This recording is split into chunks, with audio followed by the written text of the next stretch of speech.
Anganwadi sisters అందరికీ నమస్కారం. ఈరోజు అంగన్వాడీ వార్తలకి స్వాగతం. అంగన్వాడీ సమస్యల పట్ల అవగాహన కోసం మన ఛానల్లో వీడియోస్ అయితే వస్తాయి. తప్పకుండా సబ్స్క్రైబ్ చేసుకోండి. వీడియోస్ అయితే లైక్ చేస్తూ ఉండండి. ఇక వివరణకెళ్తే అంగన్వాడీ టీచర్లు, ఆయాలు ఎంతో కష్టపడుతున్నారు. వారి యొక్క కష్టానికి గుర్తించి ప్రభుత్వం వారిని ప్రభుత్వ టీచర్లతో సమానంగా జీతాలు ఇచ్చే విధంగా చేయాలి. తర్వాత ఉద్యోగ భద్రత కల్పించాలి. పెన్షన్, గ్రాట్యుటీ, ఖాళీ పోస్టుల భర్తీ ఈ విధంగా అంగన్వాడీలను ఆధునీకరించి అంగన్వాడీలకు న్యాయం చేయాలి. అప్పుడే లబ్ధిదారులకైతే సమన్యాయం జరిగే అవకాశం ఉంది. ఇక వివరాలకెళ్తే అంగన్వాడీ సేవల్లో తెలంగాణ అగ్రగామి. 73% లబ్ధిదారులకు ఎఫ్ఆర్ఎస్ ద్వారా టేక్ హోమ్ రేషన్. కేంద్ర పోషణ్ ట్రాకర్లో వెల్లడి. అంగన్వాడీ టీచర్లు, ఆయాలను సిబ్బందిని అభినందించిన మంత్రి సీతక్క అంటూ ఇక్కడ న్యూస్ అయితే చూస్తున్నాం. ఇంత చక్కగా పనిచేస్తూ తమ యొక్క విధులను ఇంత సమర్థవంతంగా నిర్వహిస్తున్న అంగన్వాడీ టీచర్లకు, ఆయాలకి ఖచ్చితంగా మరి అభినందనలు సరిపోవు. వారికి కనీస వేతనం అమలు చేయాల్సిన బాధ్యత ప్రభుత్వాల మీద ఉంది. కేంద్ర రాష్ట్ర ప్రభుత్వాలు మరి దసరా సందర్భంగానైనా ఆ దిశగా చర్యలు తీసుకోవాలి. ఇక అంగన్వాడీ సేవల్లో తెలంగాణ మరో ముందడుగు వేసింది. లబ్ధిదారులకు పారదర్శకతతో పోషకాహారం అందించేందుకు రాష్ట్ర ప్రభుత్వం ఆధునిక సాంకేతికతను వినియోగిస్తుంది.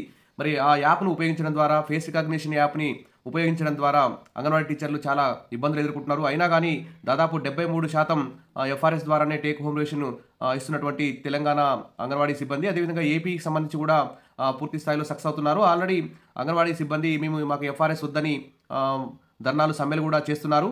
కానీ ప్రభుత్వం మాత్రం దిగి రావడం లేదు. ఎన్ని కష్టాలు వచ్చినా కానీ మరి ప్రభుత్వం అమలు చేస్తున్నటువంటి ఎఫ్ఆర్ఎస్ ద్వారా టేక్ హోమ్ రేషన్ అయితే విజయవంతం చేస్తున్నారు మన అంగన్వాడీ టీచర్లు. ఇక అంగన్వాడీ సిబ్బంది లబ్ధిదారుల వివరాలను మొదటిసారి నమోదు సమయంలో ఈకేవైసీ లైవ్ ఫోటో క్యాప్చర్ ద్వారా నమోదు చేస్తున్నారు.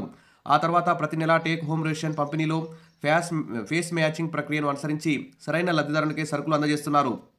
ప్రస్తుతం తెలంగాణలో 18,59,978 మంది టేక్ హోమ్ రేషన్ లబ్ధిదారులు ఉన్నారు. అందులో 74.32% మందికి ఇప్పటికే ఎఫ్ఆర్ఎస్ ద్వారా పోషకాహారం పంపిణీ జరుగుతుందని కేంద్ర పోషణ్ ట్రాకర్లో నమోదైంది.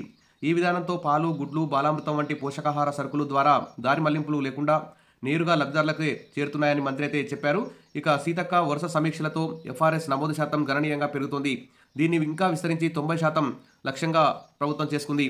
ఆ దిశగా అంగన్వాడీ సిబ్బందికి శిక్షణ ఇచ్చి మరి మరింత స్పీడప్ చేసేందుకు ఏర్పాట్లు అయితే చేస్తుంది. ఇక రాబోయే నెలలో మరింత మంది లబ్ధిదారులు ఈ వ్యవస్థలో నమోదు కాబోతున్నారు.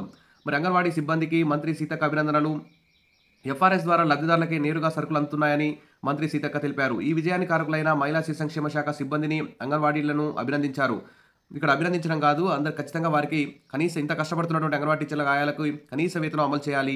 అది ప్రభుత్వం బాధ్యతని గుర్తుంచుకోవాలి. ఇక ఫేస్ రికగ్నిషన్ సిస్టమ్ వల్ల లబ్ధిదారులకే సరుకులు అందుతున్నాయి. ఇది పోషకాహారం పంపిణీని మరింత పారదర్శకంగా, సమర్థవంతంగా మార్చింది.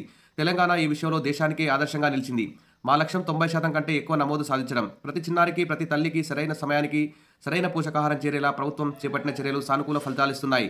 ఈ విజయంలో ఖచ్చితంగా అంగన్వాడీ టీచర్లు, ఆయాల పాత్ర చాలా కీలకం. వారు ఈ ఎఫ్ఆర్ఎస్ ద్వారా టేక్ హోమ్ రేషన్ ఇచ్చే కార్యక్రమాన్ని అమలు చేయడంలో చాలా ఇబ్బందులు ఎదుర్కొంటున్నారు. కాబట్టి మరి ఇంత కష్టపడి పనిచేస్తున్న అంగన్వాడీ టీచర్లకు, ఆయాలు ఖచ్చితంగా ప్రభుత్వ టీచర్లతో సమానంగా జీతాలు ఇచ్చే విధంగా చర్యలు తీసుకోవాలి. వారికి ఉద్యోగ భద్రత ఇవన్నీ కల్పించాలి.